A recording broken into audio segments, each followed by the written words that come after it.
Buongiorno, sono Marcello Marchese, capogruppo degli Alpini di Piederobba. Allora, le origini di questa festa, la festa degli Omi, ha origini napoleoniche, dove i soldati francesi portavano dei fusostretti con l'obbligo, che è un po' simpatico, di mettere i propri attributi a sinistra, così andavano meglio a camminare, ecco. E poi questa è diventata la festa degli Omi, dove per le nostre origini venete, bevendo un bicchiere di vino bianco il 1 agosto e il 2 agosto, portava dei benefici, come contro le malattie. Ecco.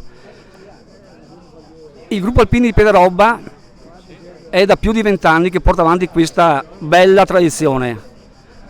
Ancora, e questo lo vorrei rimarcare, con il mio predecessore Roberto Michelon, e noi stiamo camminando per la stessa strada. Quindi un saluto anche a Roberto.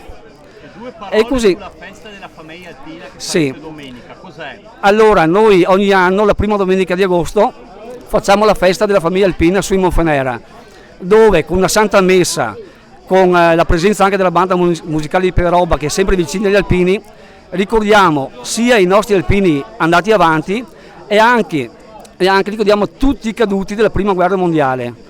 Lì 10 anni fa abbiamo anche messo un cippo dove si ricordano tutti i battaglioni che proprio in quel luogo hanno combattuto. Ecco, penso che la memoria è un valore importante, dove gli alpini hanno l'obbligo morale sempre di ricordare.